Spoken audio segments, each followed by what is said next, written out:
publisher is Bombix. What other games have Bombix made? I feel like I haven't played a ton of their games now that I think about it. Anyway, I threw that out Why there would you randomly. ask me? This So is like a random. quiz, a pop quiz. Why are you pop quizzing me?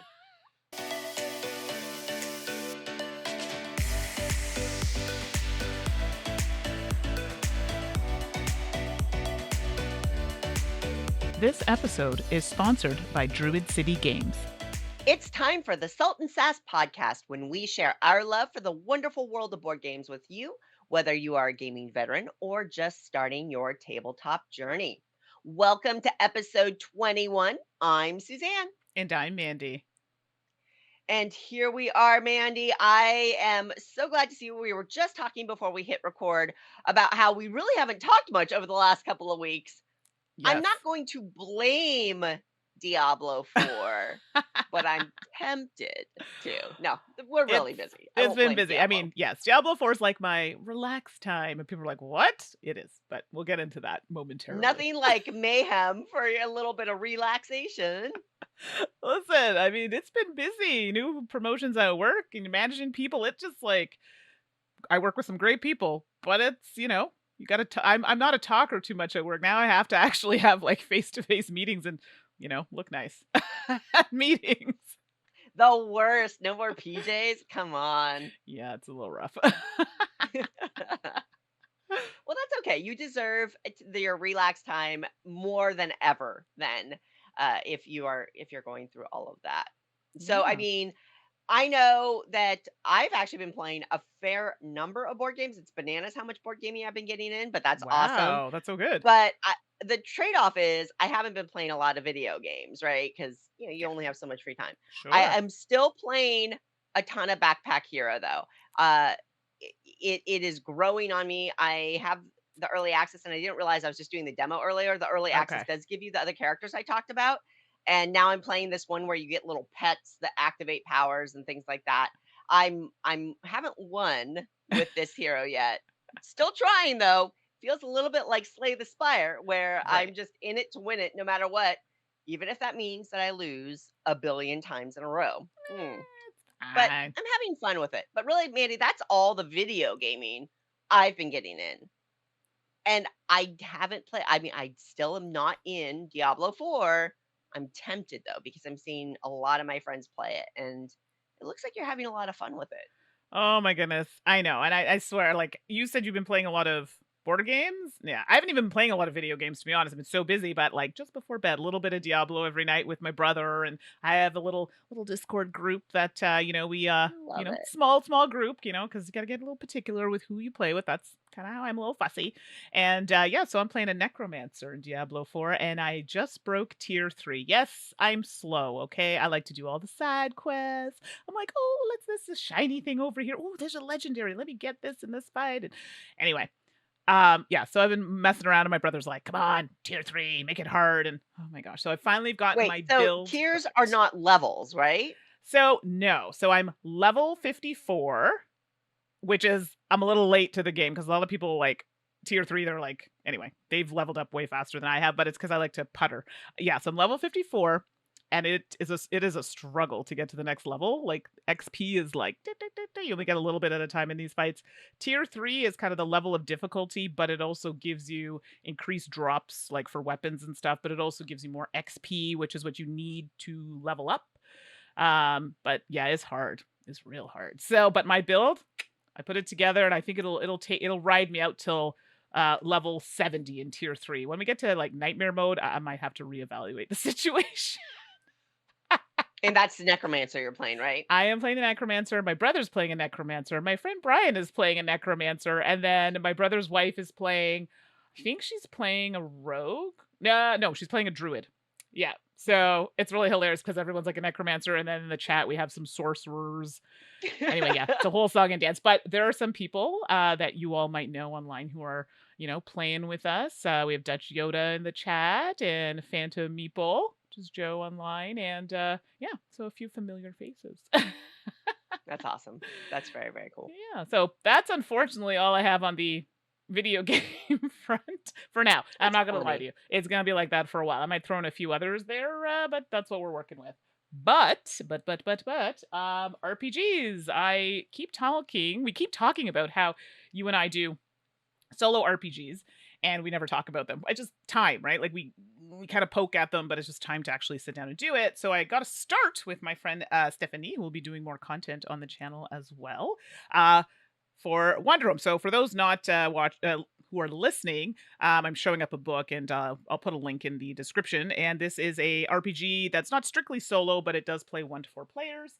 And it's animals, and we're progressing through different areas of the story. And I don't want to give away too much because you have to make your own story, and it gives you like prompts and things like that to help you.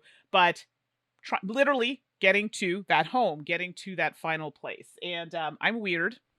I play RPGs, so I'm a little particular about who I play with. Stephanie and I are on the same level of weirdness. I've played with Suzanne, she gets the weirdness, so it's comfortable for me. I would play this one solo, honestly.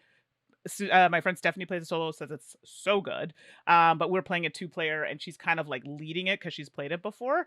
And so far, so good. So my character has some lovely lashes, a wonderful scarf, and just dances with life. So I'm very excited. So you're playing yourself. I don't know what you mean. It's just like a more bougie version of myself, and A I'm an bougie version. animal. Okay. I'm fascinated by and slightly scared of what a bougie version of Mandi is. Yeah, So I'm very curious. yeah, and I'm playing with a grumpy. Well, I would say grumpy, but more like shifty, I guess. Sorry, Stephanie, shifty partner there. That's awesome. It's interesting because I do find the people who I choose to play games with in general, Yeah, I have gotten more selective over time about similar to kind of what you're saying. And I was yeah, just talking to a friend the other day about how they went to a convention and they had a really negative experience at the table with the GM, right. right? So they signed up for a one-shot session and the GM just ended up being a little hostile, Mm, especially yeah, and treated her because she's a woman. Uh, she felt like he treated her a little differently, and it's not that that's prevalent at all, but I just sure. find there's something comforting. I find games for me are a time to have fun and Yeah, enjoy. And so as my time gets tighter and tighter, spending it with people who you get, who you yeah, enjoy, who you know you'll have fun with, I definitely prioritize that way, way more lately for sure. absolutely, So I'm absolutely. glad that Stephanie and you are on the same weird level. That's Yeah, awesome. I mean, we're doing the whole safety, precautions and things, even though we've been friends for a while, but still, it never hurts to put Absolutely. those in place. And yeah, we'll see how it goes. So hopefully, our next session we will have played it by the time this airs. So yeah, look forward to some like little snippets. We might be recording it on the channel, and then That'd be great. yeah, everybody can help with some of the decision making. So it'll be fun. I love that. Yeah. Very cool. All right, folks. Well, as usual, as we head into convention, summer is popping on the crowdfunding scene, and we always like to highlight a campaign or two here just to keep you all informed because there's so much out there, right? And Hmm. we're scanning. I know, Mandy, you're trying to control yourself. I am too. But it Trying. looks like you found something. Oh yeah, and there's one that I found that I backed that I'm not going to talk about on here, but it's a Vital Lacerda. That's all you need to know, Oh, because that's right. Yep, the those are politics game is Instabucks. on Kickstarter. Yep. Sorry. So yeah, but anyway, and I did see it at the last convention that I was at. So anyway, that's another story. But today I'm going to talk about one called Roll for Your Life. Wow. That kind of sounds like my life right now. You just throw the dice and see what happens, and it could be some random thing because that's that's the way it is right now. But in this case, it's a Kickstarter. So this is on Kickstarter, and it's an activity book, which I'm here for. And in the book, it helps you create like heroes, monsters, worlds, and weapons, and you're using one die to do that. This project will be funded if it reaches its goal by Friday, June 30th of 2023. So you do have some time to get in there if this interests you. And it's literally like I was saying, it's anybody can really play it, even children. And the chapters have some really nice art. It's meant to get your creativity flowing, so you can use it as like a companion book with any type of storytelling or RPG you're using, or you can use it as like a chapter standalone activity. So for Okay. me, I would play this solo. Like I said, I like any kind of creative writing kind of book Yes. activities. So this allows you to do that. And I don't think it's super expensive. I think you can get like the digital for like 25, the hardcovers, I think about 40 US dollars. And yeah, I just the fact that it has activity in the title leads me to believe that it's not, sometimes you're just creative writing and some of these kind of RPG, even if they're played solo, are more creative writing. But this does actually look like it has some activities in it, which as a teacher, I'm here for. So yeah, so that is called, let me scooch up here, Roll for Your Life. So I'm hoping it gets back. It's a little short and I think it's coming up. It's like 13 days to go. It's not quite at its goal. Crossing my fingers that it happens. Well, hopefully some of our dear friends out there find it interesting. You'll check it out. Yeah, exactly. Well, my project is actually also a solo game on GameFound. So this is on a different platform, not Kickstarter, on GameFound, and it is called Ooh, I Witchcraft. saw this one. Yeah. And so Witchcraft is a sibling game in a way to a game called Resist that came out last year, which is another solo game designed by I think well I know it's David Thompson and then Trevor Benjamin. There might be a third designer. I apologize, I didn't write it down. Who Trevor and David are designers of games like Undaunted, Nice. as well, like some war chess, things like that. So some really great game design credit in there. Resist is a fabulous solo game, and so here's Witchcraft that takes the the core mechanisms of Resist and evolves them, puts them in a different setting, things like that. Now, what I will say is I am sometimes leery about witch themed games. Yep, yep. Um, I find that the reality is that witch hunts in the United States existed. There were people that were murdered over Yeah, it. yeah, absolutely. And sometimes I find that I just don't feel comfortable with how people treat the topic. Now that Yeah. said, I looked at witchcraft. I'm like, oh no, I really want this game, but and I read through it, and basically thematically, you play Mhm. as the witches, and you are fighting monsters, and you are also trying to help keep other witches free from Nice. unfair prosecution I like and it. persecution. So I'm like, okay, wait a minute, I can play. This setting feels okay to me, which I don't know the other designers very well, but from what I know of David Thompson, I'm not necessarily surprised that he treated Yeah, the topic with he's some very good. measure of mindfulness, right? Mhm. As you also know, Mandy, right? Yeah. So anyway, all that said, Witchcraft on GameFound, it ends I think July 5th. One thing, there's no perfect crowdfunding site, Mandy. I hate something on every site. I have to just say Yep. it. The way GameFound works, they'll tell you how many days are left in the campaign, but not the actual day and time the campaign Oh. ends. Oh. That's annoying. So I Take your think word it for ends it. July 5th. Could be wrong if I counted wrong. I don't know. I don't have Go with another it. way of telling y'all. But anyway, there you go. But let's talk about the game itself. So it builds on resist. So basically, the core of the mechanisms is that you have character cards, and they have a hidden and a revealed side. And depending on how you play them, the actions and the strength of the actions on both sides are different. Mm. And you make the choices you're going. Am I staying hidden? Am I going to stay into the fight? Am I hiding out? And take often what are weaker actions, or do you reveal yourself, likely getting a stronger action, but then you're out of the deck, Right. right? And it's kind of that pop. Now, sometimes you can pull revealed characters back in, but it's a choice. And as you're going through that, it's a really compelling system that I loved in Resist. Well, here it is in Witchcraft, but they have evolved it even more. So Mm. now they've added a new win condition where you're trying to win over the jurors so that you Ooh. can stay free from Yep. prosecution. There's also some deck building in terms of covens, so there's groupings of cards that could have some synergy that you can build into, which is really, really cool. And you get familiars that can support you. And I will tell you, I read that. I'm like, yes, on a couple of levels, because I have not played Witchcraft. But Yep. Resist is hard AF. Yeah. I really, really like the game, and I like challenging solo games. Resist is very challenging. So I'm like, in Witchcraft, I'm like, yeah, give me some help. Like, give me all the animals because I want to try to win one here. So Nice. Witchcraft has all that. A pledge will cost you €20 plus shipping. Like I said, I think it goes through July 5th. Who knows? So that's Witchcraft on GameFound. If you're a solo gamer, even if Witchcraft doesn't appeal to you, then check out Resist. Mhm. It is just a great, great system. Yeah, it was one that caught my eye. It did say solo, so it's kind of like, ooh, but it did look fun, I have to say. Yeah, I'm not gonna. I'm gonna be a neutral influence on you, Andy. Yeah, Just I'm just gonna. take a little peeky peek Yeah. at it, okay? Mm-hmm. Hmm. All right. Well, I have a game in my list today. That's a game I backed on Game Found a while ago. I don't know if yours are. Are any of yours crowdfunded, Mandy? No, I don't think so. All right. Well, let's take a look at some games that we've been playing. Sounds good. All right, I've had some games kind of like stacked up for a little while. One of the games I'm going to talk about today, Suzanne, I believe, has already spoken about it a while ago, like a few, well, maybe even more than a few podcasts ago. But I figured I'd just give my take as well.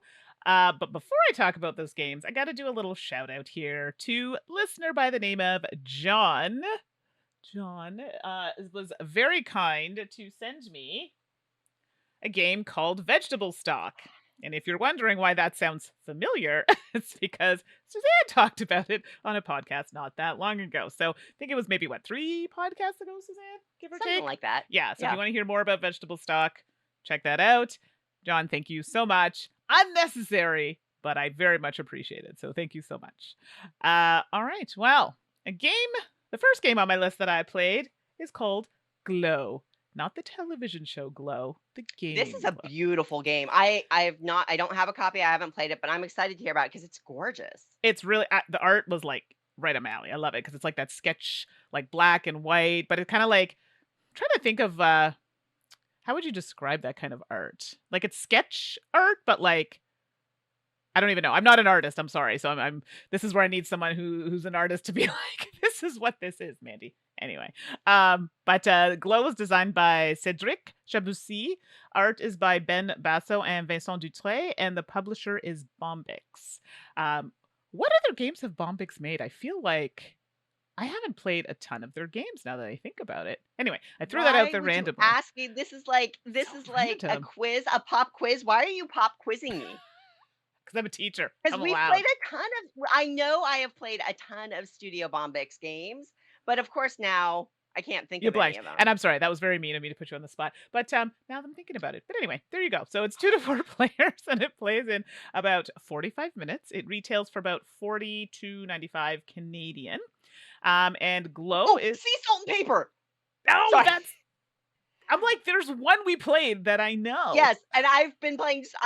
We already such a good game. That's why I'm like, why is it in the front of my head? It's because sea salt and paper. I think we even streamed it. I thought I was really good at the game. I am not good at it, but it's fun. Okay. Thank you.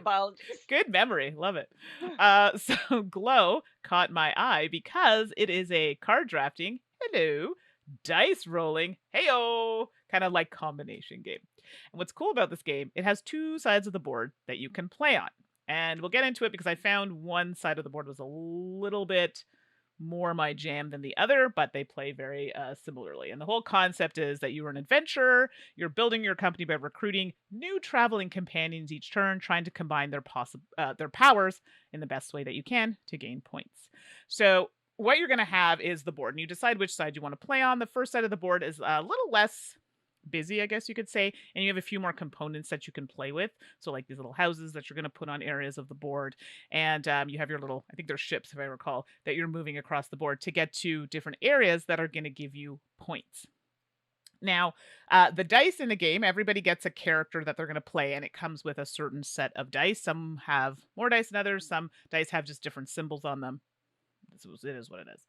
Then you have a display of cards that are on the side of the board, and these are your companions that you can acquire. And on those cards, they'll have like different conditions that if they're met, it'll go away. Sometimes if they're met, they'll give you points. Sometimes if they're met, they'll do something else. So it could be good, it could be bad, just depending on what it is. And the dice, there are dice that are going to be seated on top of these companions. So not only are you picking companions, you're also picking the dice that go with these companions. And you're like, why do I need dice? Remember when I said you get companions and they can trigger good things like getting you points?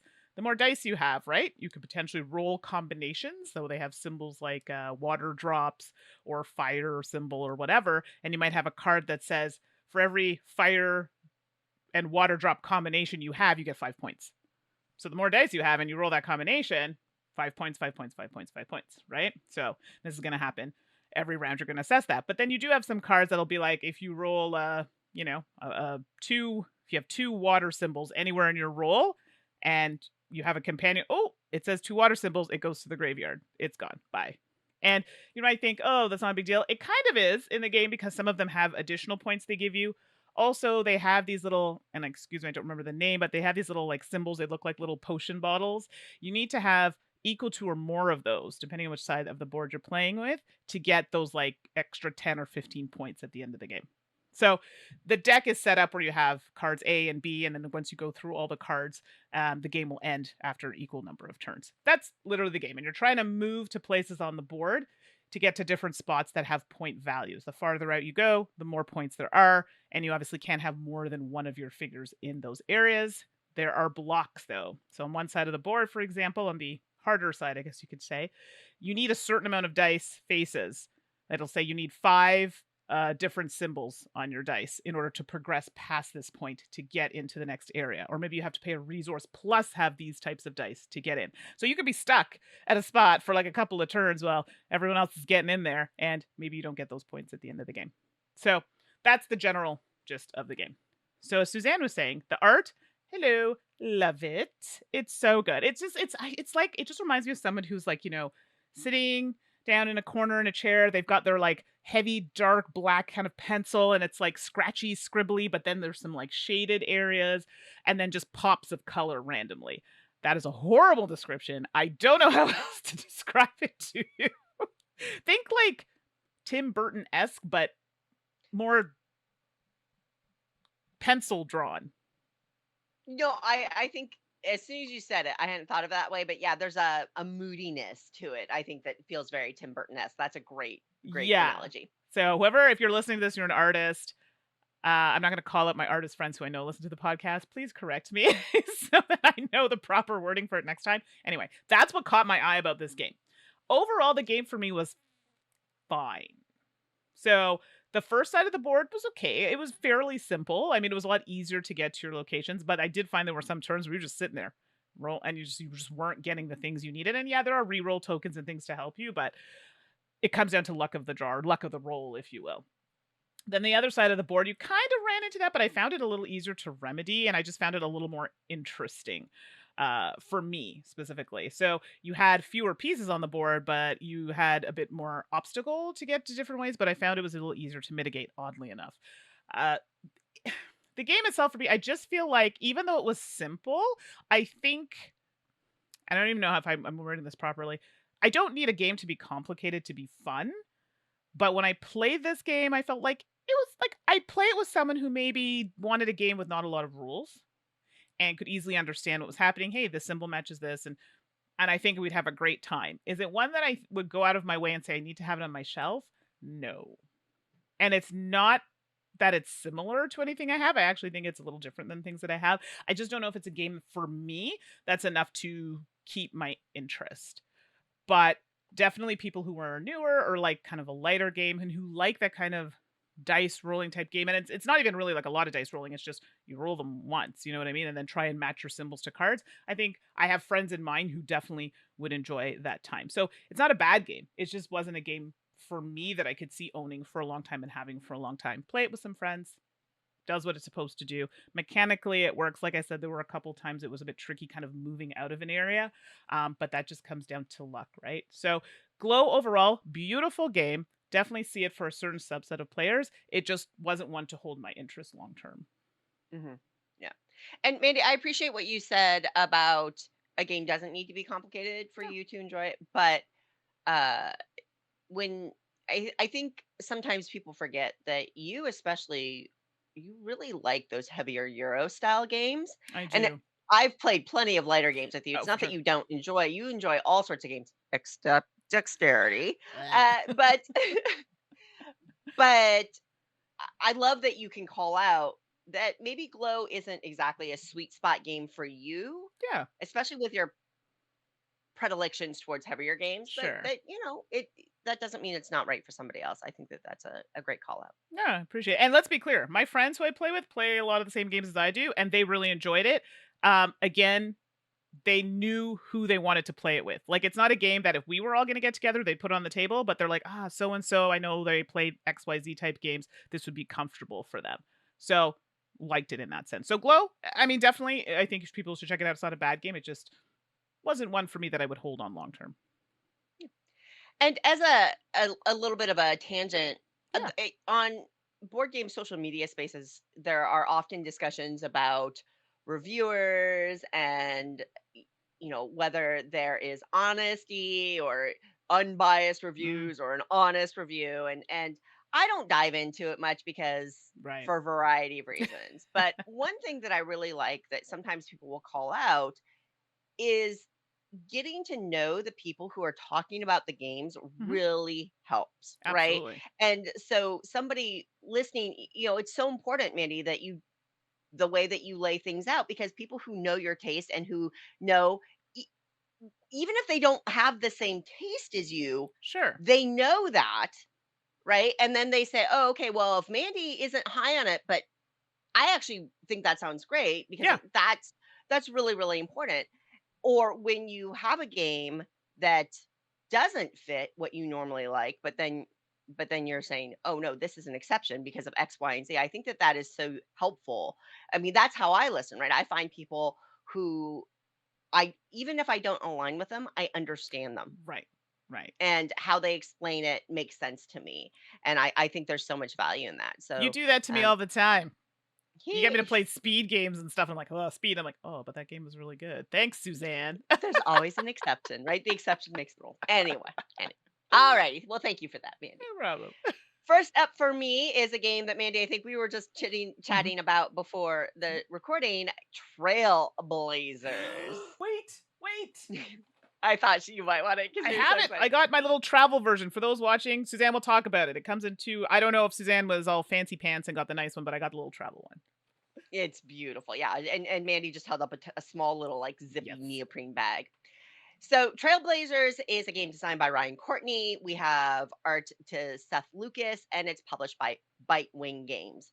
I backed this on Kickstarter a while ago, and Mandy held up this cute little travel edition that has plastic cards and comes in. It's very compact, Yeah. cool. I actually backed for the standard edition. So the standard edition that I backed was $49 plus shipping, and I think that they had another version as well. I can't Oh, recall off the top okay. of my head.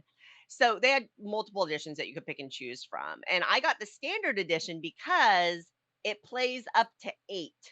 And I love that, right? It's I have variable counts in my game groups, and sometimes you just don't want to break oftentimes you don't Yeah. want to break up into smaller groups to Right. play a game.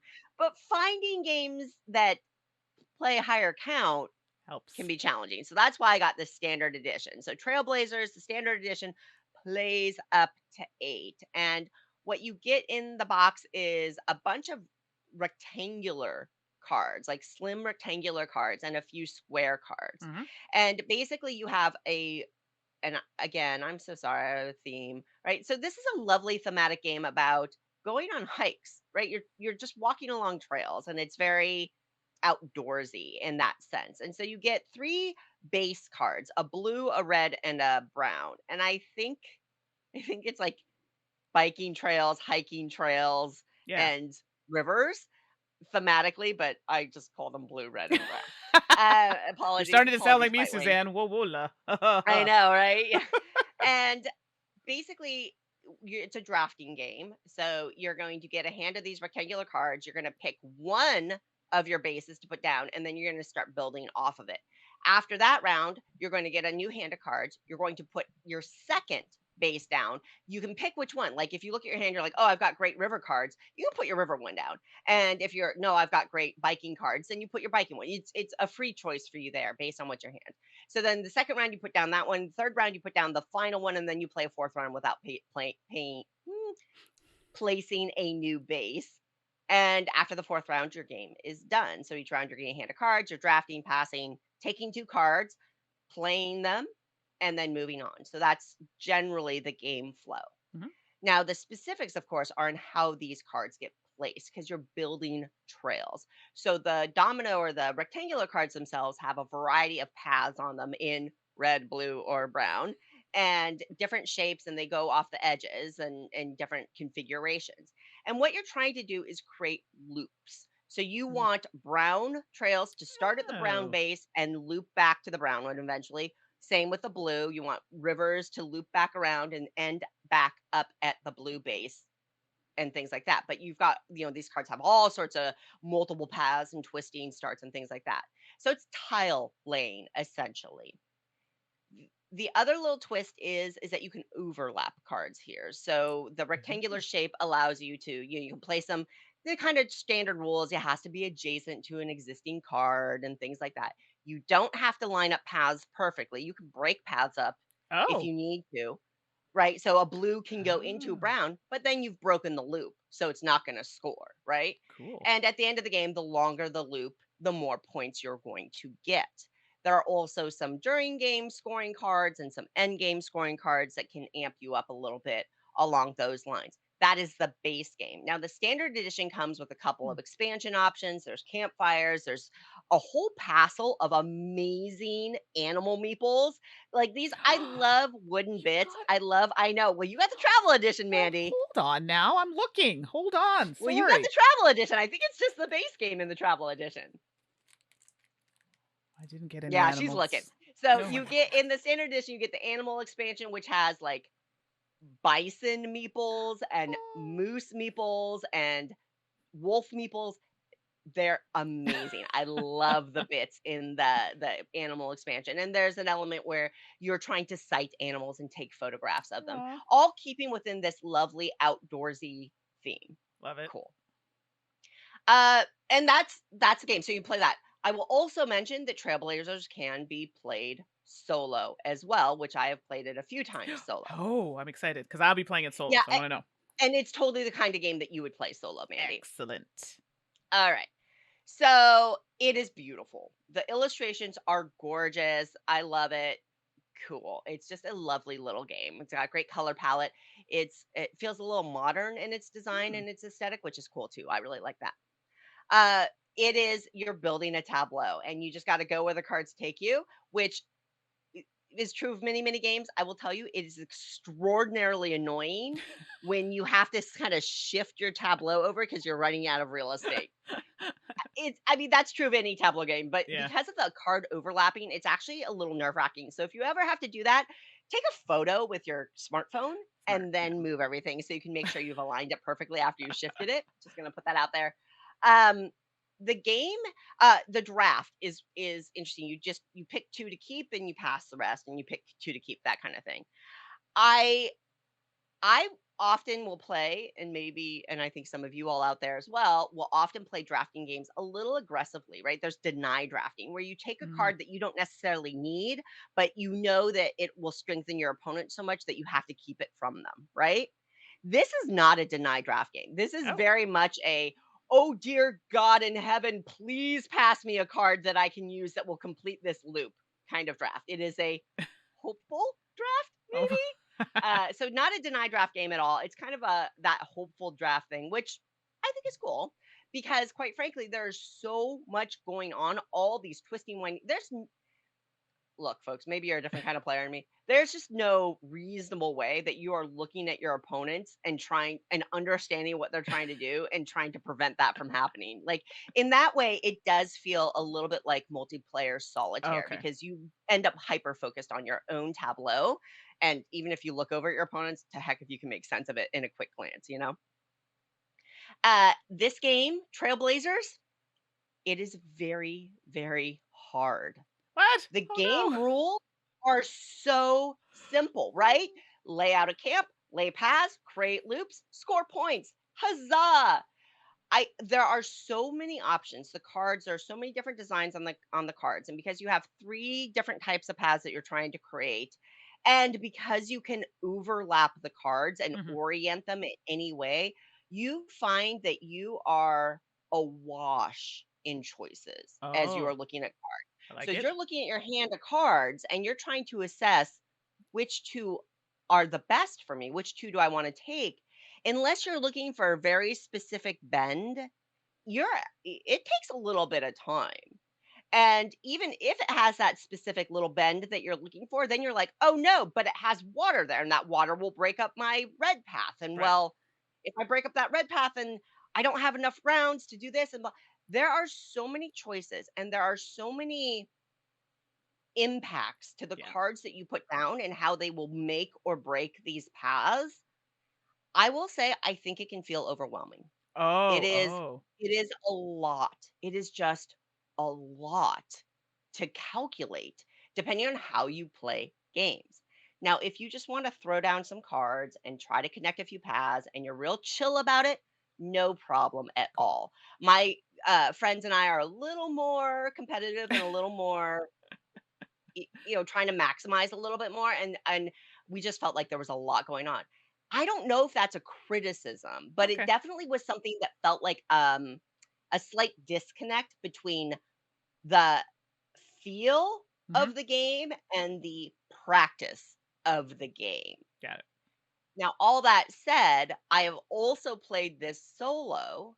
I love it solo. The Mm. puzzle is different when you're playing solo. Your choices are more limited because you're not passing cards in quite the same way. There's a Mm. card reveal system. So I, Oh. quite frankly, at this point, I prefer Trailblazers solo because it feels less overwhelming to me. That could just be a me thing. I find as I get older, my visual processing is declining, things like that. But Trailblazers is a beautiful game. It is simple to teach. Yeah. It it has some real meat to it for sure. And if you are a pathing aficionado and you love pathing challenges, you are going to love this game. If you're looking for something a little more casual, I would probably recommend it for a smaller player count because you're cycling through cards in a slightly different way. It Right. doesn't really matter because the way you're drafting, but if nothing else, save the table space, right? If I had 7 people around the table, I gotta have a big, big table Play for on a this mat so one. then you can like Yeah, yeah, shift. shift it, right? Yeah. So there you go. Trailblazers, I enjoy it. I love it solo, and it is a beautiful game. Uh, Funny story. I'm so glad you talked about it because I literally just got it like a few days ago because I think it came a bit late to Canada. Um, Yeah, I fulfillment bought it cycles. to Yeah, play solo actually perfect. because I find a lot of these card games. There's another one. What's one of the button shy ones? Sprawlopolis or Sure. Yeah, Agropolis, yeah. Naturopolis. I'm Yeah. really bad at those games, but I find those games are a lot easier for someone like me to play solo just because I don't like a lot of like management in solo games. And I find this, I looked at it and it looked like puzzly, and they described it a puzzly route building game of outdoor adventure. I'm like, yes, that sounds right up my mind, my alley for solo gaming. So I'm glad that you were able to describe it so well. And I'm a little sad that I did not get the animals of my dreams, but that's okay. Next time. And for those who are just listening to the podcast, I thought Suzanne was trying to John Cena me earlier with the hands. I was waving my hands in front His of my hands face. Yeah. kind of went over me. You I'm like, can't see can't me, see right? me, can't I see know me. nothing about wrestling, but I love Cena's that you know brand is that. so strong. I knew that one. Yeah. Anyway, I had to throw that in there. So thanks, Trailblazers. That looks amazing. Very excited to try mine. I'm looking forward to hearing your thoughts on it, Yeah. Mandy. Okay, well, the next game I'm talking about, I'm not going to spend too much time on it because Suzanne did review this one on a previous episode. I just hadn't had a chance to play it yet, and that is called Mobile Markets. And this is designed by Ivan Lashin. Art is by Victor Miller Gausa, and it's published by Cosmodrome Games, but I received it through Arcane Wonder.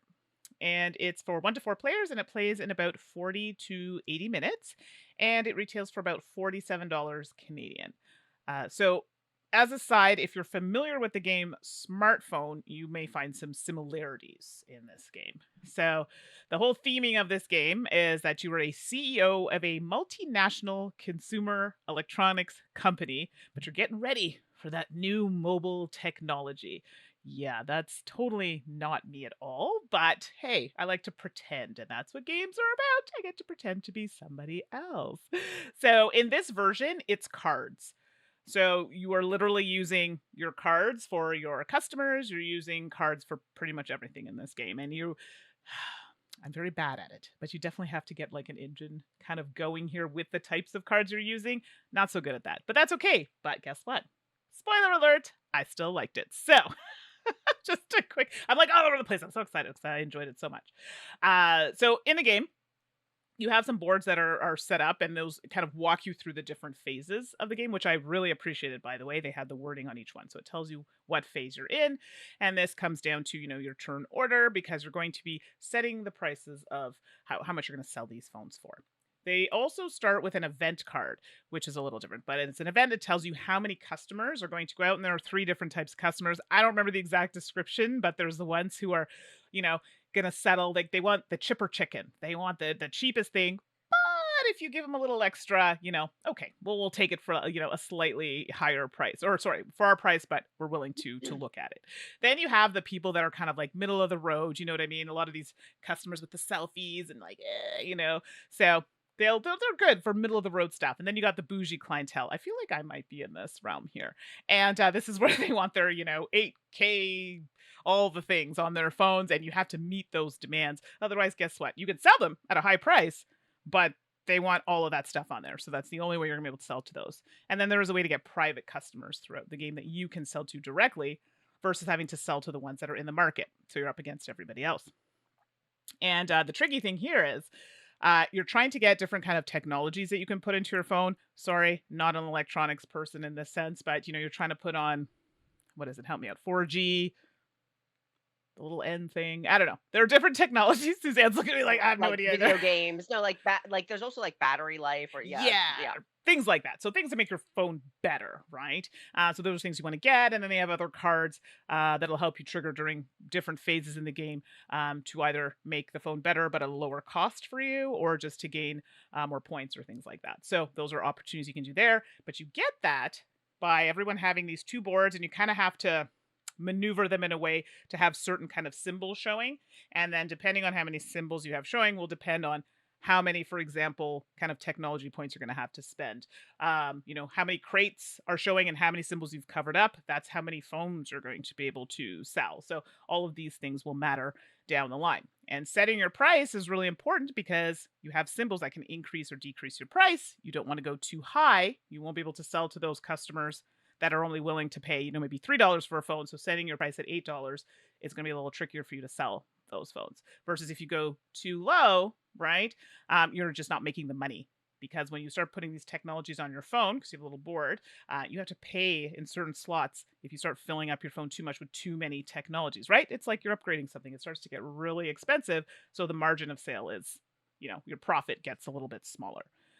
So a lot of it's definitely like an economy based game. So some people, it might take your mind a little bit to get wrapped around that. But I think after a while you start to, it's repetitive in the sense that the steps remain the same. So you do start to pick up on kind of what you need to do. And it's very clearly laid out on the boards.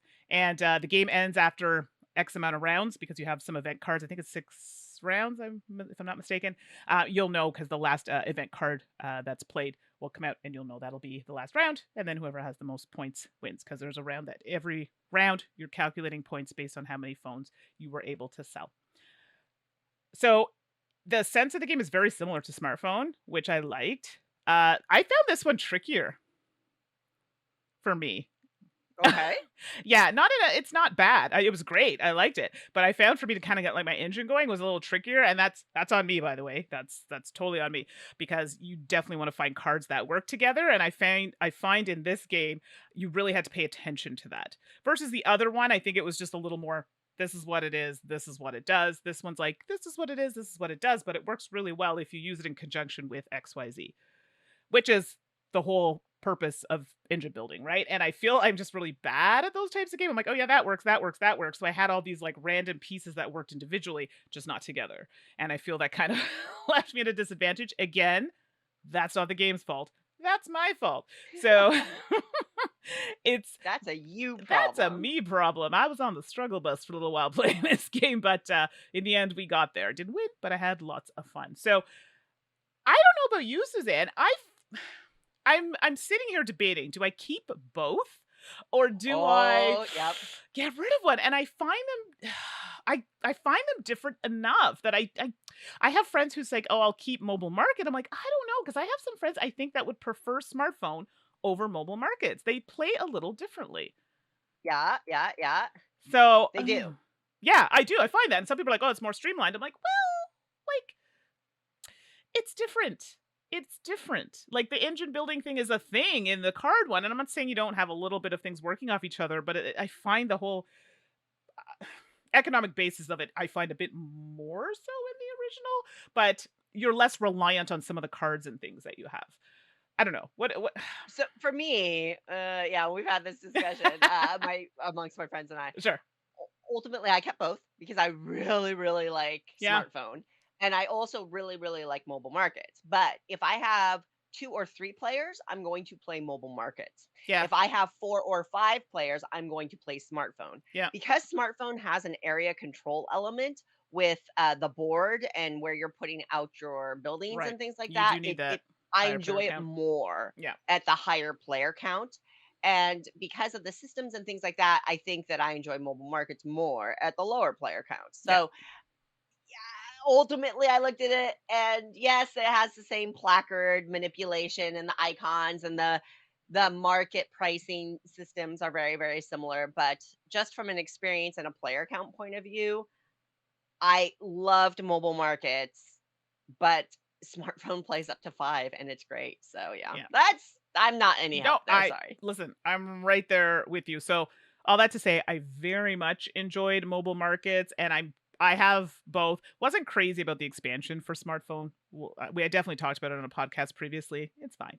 But I think I'm keeping both because I do have friends who prefer one over the other, but Yep. also Yep. player count. I think you're absolutely right. Having more players in the original one definitely makes it for a very, very fun experience. So there you go. So mobile markets, I liked it a lot. Excellent. All right. So to wrap up the games that we've been playing, I've played this game so much in a short period of time, which should say something about it. Oranienburger Canal. Oh, This is designed by Uwe Rosenberg, who okay. is one of my favorite game designers. We have art and graphic design by Harald Lieske, and it's published by Spielworks. Nice. So I mentioned at the top of the show, this is actually a game I backed on GameFound a little while ago. Spielworks has been using GameFound to crowdfund their games, and Mhm. so I backed it for €50 plus shipping a while ago, and boom, it showed up.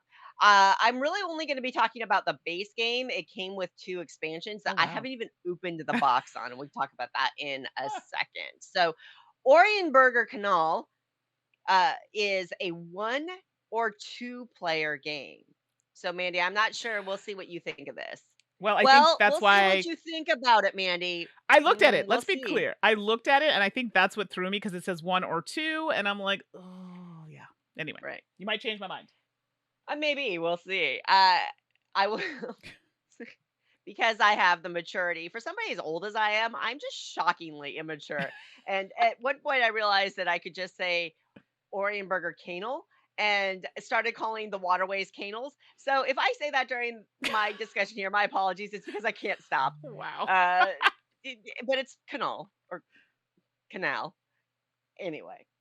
So you are thematically building up the Orienburger area, I guess. So you're going to get a personal board that has a grid, and basically the grid will hold your building cards. And then there are spaces that define the grid, which is where you'll put different types of paths: the waterways, the stone, the dirt, or the railways. And then you will also get a resource management wheel, which anybody who's played Glass Road by Uva, it's the same wheel where you have some basic resources on one side of this arrow, Mhm. and then you have advanced resources on the other side. And as you turn the wheel, you decrease the basic resources, but you increase the advanced resources. It's a fabulous, really fun resource management system, and I'm so excited that Uva brought it back here. Mhm. And then finally, there is a action board with and a bunch of building cards, and you create like a little building market. So ultimately, what you're trying to do is gain resources, buy cards, and mostly activate the Okay. cards throughout the game play.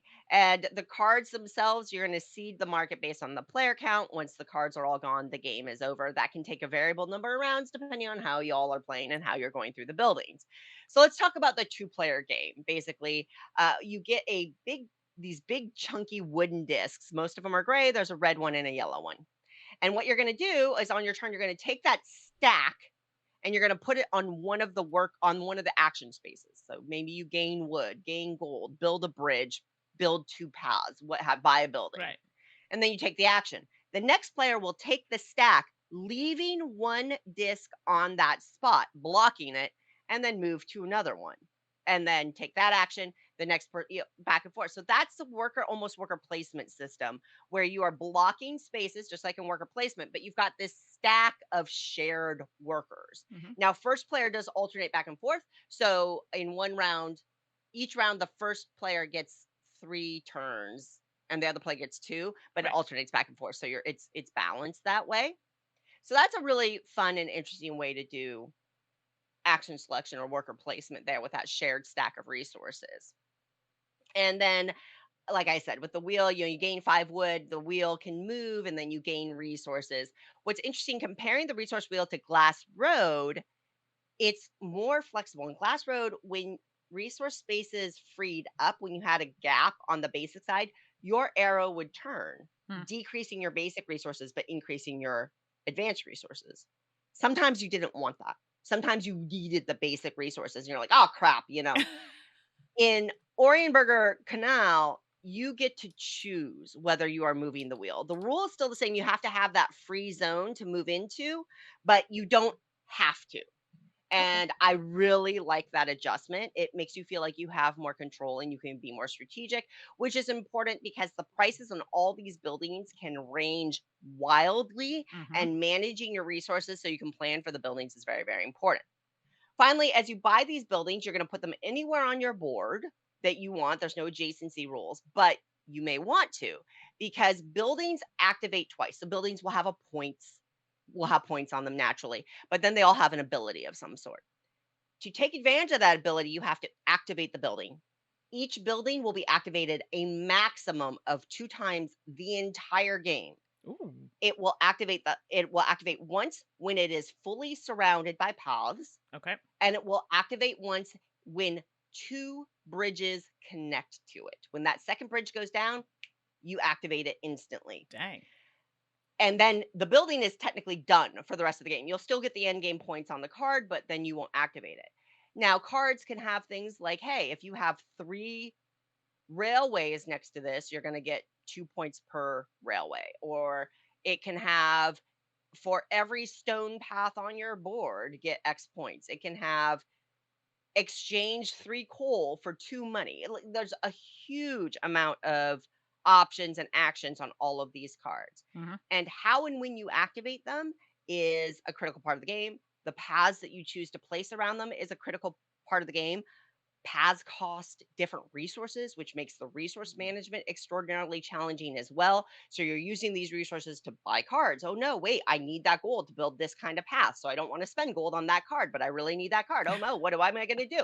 Oh, I have to get wood. I can't get my advanced resources. I have to move my wheel. So, but I only have $2. Do I use this $2 to buy this building, or do I use the $2 to move my wheel? I don't know. I have to make this decision. And why is this game so hard? And I hate Uwe Rosenberg a lot.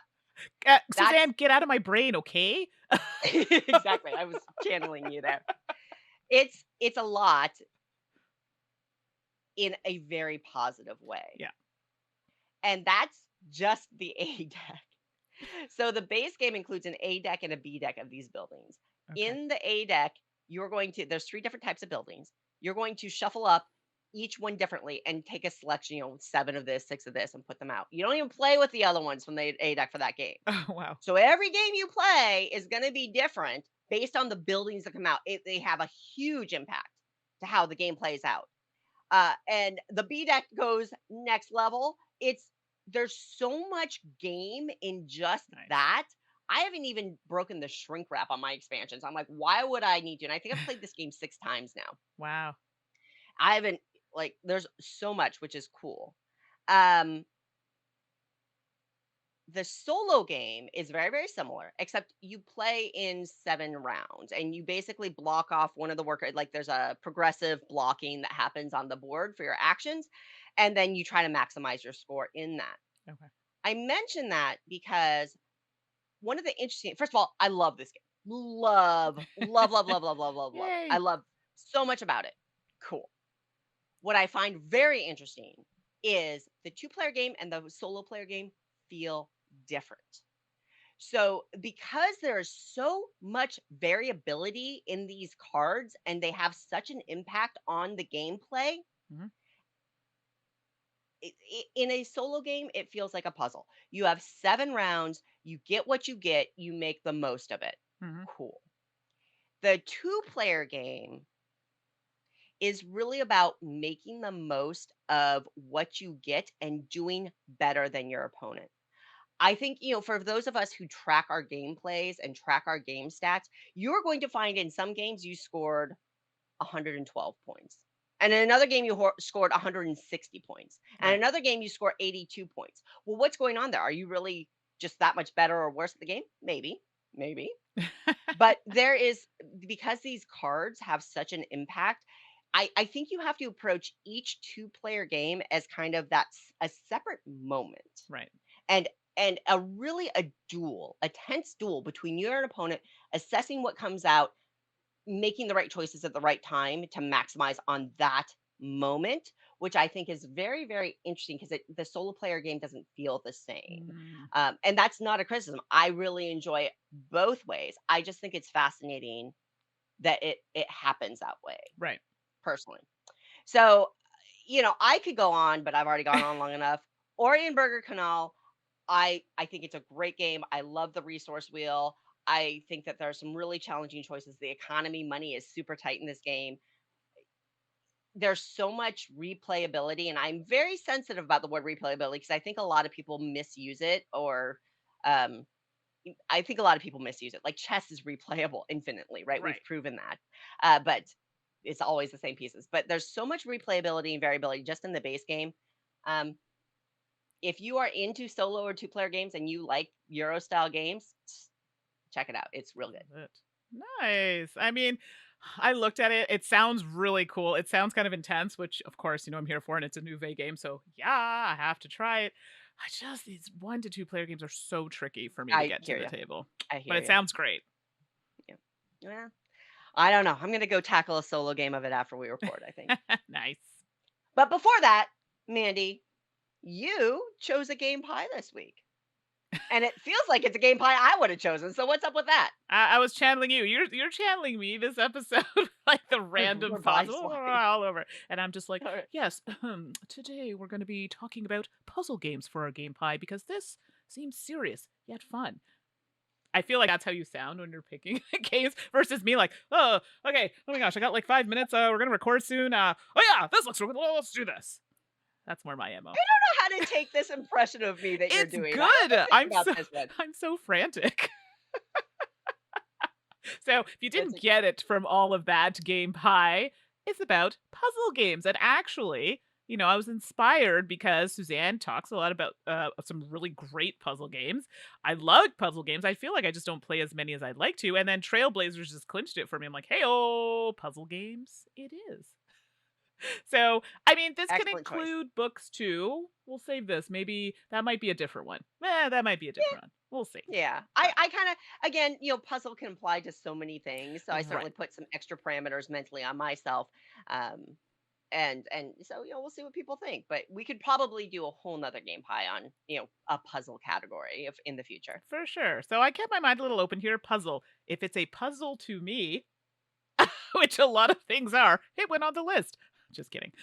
Something we got to put. No comment. Exactly. Better not. Okay. So the first puzzle game on my game pie list is Karuba. And this is a Haba game. So it's not like it's super difficult, but it's tricky. I enjoy this game because it's another kind of pathing game with tiles, right? And based on the numbers that come out, they're different kind of paths. Like it could just be a straight line or it could be a curve, and so maybe it's not working exactly with the way that you want it, right? Because you have to place them in a certain way, and some have gems on them, so you want to try and get those gems, because it counts towards points and things at the end of the game. And you also want to try and get to those temples that you would have placed from the beginning. Get your little traveler, what's the word I'm looking for, researcher, to their designated matching point. And if your paths aren't pathing, well, then you're in trouble. So Karuba, quite enjoy this one. If your paths aren't pathing, that's a keeper. That's a good one. All right. Well, first up for me, Dimension. Mandy, I don't know if this is your game. I got to be honest, I because know the it's got game. that real time element. Right. Yeah. Yeah. So Dimension is a pretty impressive looking game when you get it because you get a bunch of spheres in white, blue, and orange, and everybody's got their own little grouping of spheres, and you have a bunch of cards that dictate rules, right? Like oranges have to be touching and blue and white cannot be touching, and you have to have an orange on the third level and all this stuff because what you're going to be doing is in real time you are going to be taking these spheres, and on your personal player board it's got some divots to hold the balls in place. You are going to be stacking up a pyramid of your balls that Okay. try to meet as many conditions as you can, like those different rules. It is super puzzly. It's got a lot of you're balancing all these different rules and you're trying to make the most of it compared to your opponents. And then there's that added pressure of being in real time, which for me, I don't mind as much as Mandi does. Right. I really like it. I think it's really fun. I think it's really tactile. It looks great on the table, and it feels a little different than a lot of other board games, even puzzle ones. And in fact, it's so puzzly, Mandi. Maybe this is more your style. I noticed just recently that they came out with a Dimension Puzzle Edition that's like Oh, a travel size for one player, and you just get cool. little like pebbles Yeah. and cards, and Okay. it's just for you to solve the puzzles that the cards give you. So maybe that's more up your That's probably alley. more up my alley. Dementia. I have the original, like the big box one. Yeah. So, Yep. okay, I'm going to check this out. Well, the next one on my list, this is all thanks to Suzanne. Wow, Suzanne, you make me buy a lot of games. I'm sure everyone's feeling that Ditto. when they listen to our Ditto. podcast. We're But such bad influences on each other. terrible, and everybody else apparently. But Metro X, and I didn't realize they changed the box. So just throwing that out there. It looks a bit more colorful than the previous version and slightly bigger, which I didn't know. Well, Um, that's the North American edition, and you may have that's had right. the actual direct Japanese edition earlier. Yes, because when I think you're right. So, and this one is designed by Hisashi Hayashi. I'm sorry if I Yep. mispronounced that. And it's great. I'm not gonna go into the whole dynamics of it, but I love games with rails, any kind of rail, line, train type things. I'm here for it. And you're trying to get the right connections to get to the right areas. I tend to block myself off a lot in this game. But that's the fun of it, right? It's just depending on what comes out. Can you place the number? And if not, you're like, I'll place it here. Maybe not thinking ahead can be a bit of an issue for you later on, blocking up some of your lines because you have several lines that you're trying to work through on this page. And then in the box, it comes with different cities and they're all different configurations. Yeah. So Metro X, a lot of fun. And if you're like me who likes those kind of rail games, like what was that? I talked about like a video game one not too long ago, and I think it has a similar Mini name. Metro or Mini something like Metro. that. Yeah, something like Love it. that. It's not the same, but Yep. it has that kind of feel to it. So Metro Okay. X, fun times. In fact, Mandy, I noticed that I think looking at these lists, 5 of our 8 Hmm. fall into a similar category of everybody gets the same thing, and it's the choices that you make. Right. And like so, like Metro X, everybody gets the same thing. It's the choices that you make. Dimension, Karuba. everybody gets the same thing, right? Yep, Karuba, exactly. And my next game, which is number 9, Oh, good one. NMBR9. This is a game in which you have tiles. You get a set of tiles that look like squared off numbers, like a digital clock numbers, and cards are going to flip, and you just have to place the number in your grouping that comes up. So everybody has to make the same, everybody gets the same option. It's what you do with it. Ultimately, at the end of the game, you'll score up your tableau. You can layer tiles on top of each other, and that's your Nice. goal because the higher a number tile is, the more points you will get because it's a Hmm. multiplicative. Is that a word? We're going to make that a It word. is now. A thing, right? Where if you have an 8 on level 1, you're going to get 8 points. But if you have an 8 on level 2, you're going to get 16 points. And Nice. so making the most of that as that comes out, it's so easy to teach. It can play an infinite number of players if you have multiple sets, which I do. Of course you do. And it's been out for a number of years now, but it's one I go back to constantly. I just love it. So that's number 9. Yeah, that's a good one. Good choice. I like that My one. number 2 slice of pie is number 9. Okay, let's not confuse us, Suzanne. Sorry. Next puzzle game on my list is another one. Wow, Suzanne, this is what 3 for 3 for you today, 4 for 4 that Suzanne had recommended, and that's Pastali. And in the game, you're placing these tiles that have kind of different lines on them, and I don't know the shape. Is it a? I don't know. It's It's like, yeah, well, I don't, it's like a squished, hexagon? Yeah, we're gonna go with that. Like it's a slightly longer squished hexagon. We'll go with that. And it has like a few different lines on it. And what you're trying to do is place the lines, kind of the tiles together. And I believe this one stacks from what I remember. It's been a little while since I played it. And then you have your player pieces, and you want the lines going through your player pieces because that's gonna get you more points. That's the game. I am horrendous at these types of games, but gosh, do I ever love it. Like it's just one of those games you want to, and this is what I like about puzzle games is like if you haven't figured out the puzzle, you want to figure out the puzzle, and that's what Pastali does for me. So I really enjoy this one. So thanks, Suzanne, for recommending this one. Well, you're welcome. And now that you mentioned Pastali and what you Yeah, like about, you're gonna like Trailblazers then, because if you like, excellent. because Pastali is It hard, is. It's so hard. right? And Trailblazers is not mean. Yeah. Pastali is mean. Yeah. I forgot that part.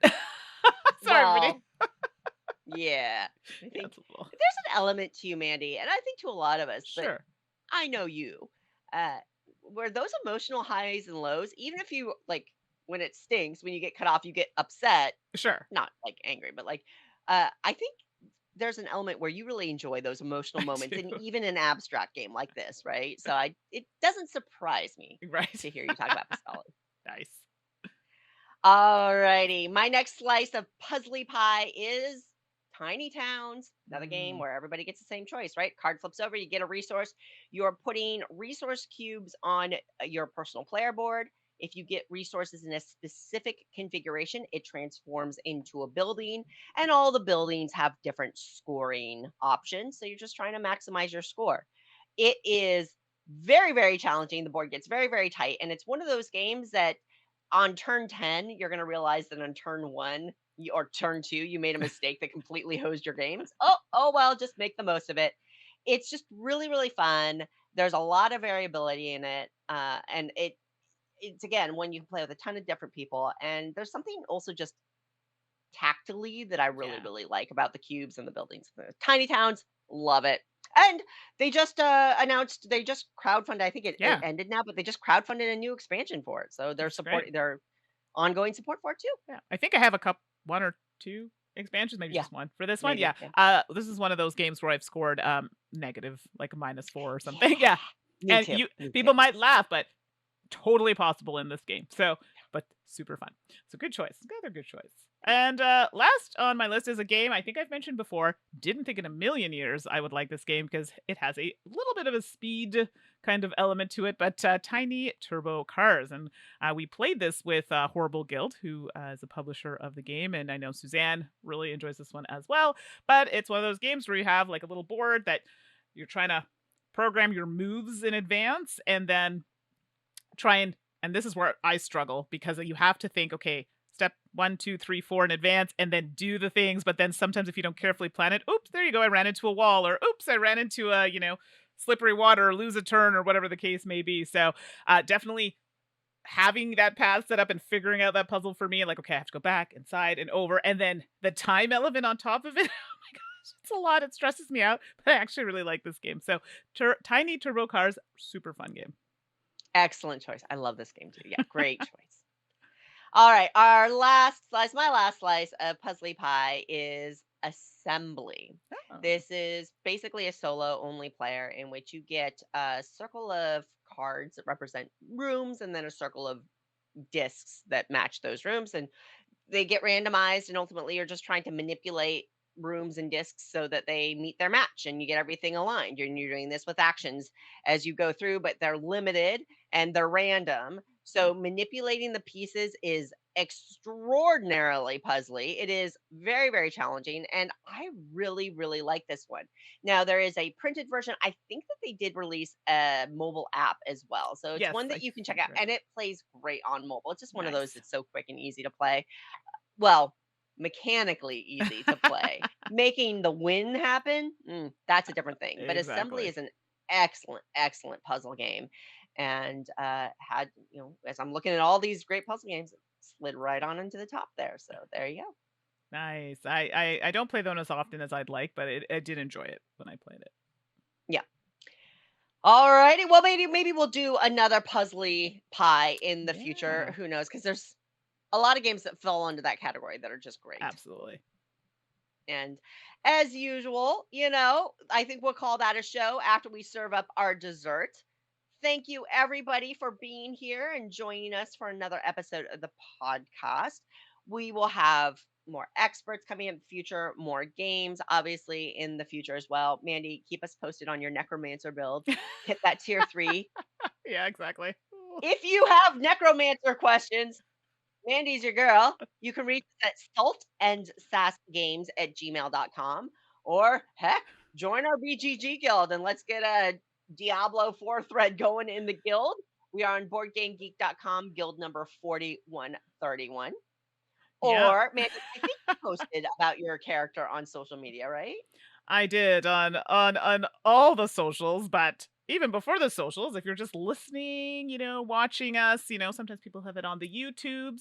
Hey, that's where you can find us, on the YouTube and the Twitch. I know, I'm old.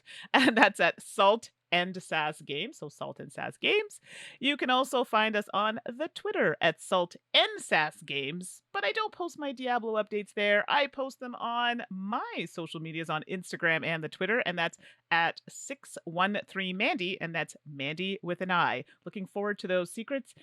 Very helpful tips looking for level 80 and above for the vampire build for my Necromancer. Throwing it out there. Okay, Suzanne, what about you? Where can we find you? Oh, I also forgot. I'm on Blue Sky. I don't know why I always forget about this one. There's so many platforms It's starting a up. Like, I lot. just found out about T2 that started up. I mean, anybody who uses Twitter commonly is looking for a new social media platform right now, Yeah. and there's a lot popping up. So it's it's like I'm on Spoutable and all Post News. I'm on every social media platform practically under 425 Suzanne. So if you're there, say hi. There you go. There you go. Well, thank you as always, everyone. It is a pleasure and privilege to be part of your extended gaming family. We have so much fun talking about games and talking with you. One thing we didn't talk about this week is Origins, but if you're listening to Mm. this on release week, maybe some of you are headed to Origins. And Mandi, we probably should have done an Origins anticipation list. Maybe Oh, we'll yeah. do. Maybe next episode will be what we saw out of Origins, although Okay. neither of us is going. No, it's okay, but we can do that, and then we can ready ourselves for Gen Con later in the summer, because Which we're we both are going to both that. going to. Yeah, Exactly. that sounds great. But hey, if you are going to Origins, have a wonderful time. Demo lots of games. Just, stay safe, stay healthy, make good choices, stay hydrated, and play a lot of games. And we'll see you next episode, everyone. That's it. Bye. Bye. Promotional consideration has been provided by game publishers in the form of review copies of games. This episode was sponsored by Druid City Games, where player experience comes first. Check out all of their great games at druidcitygames.com. If you'd like to support the podcast, please check us out on coffee.com/Salt and Sass Games. Thank you for your support. We are also a part of the Goonhammer Media Network. Check out more of their content on media.goonhammer.com. Salt and Sass is produced with love by Suzanne and Mandi, and we'll be back next episode with more salt, more sass, and more games.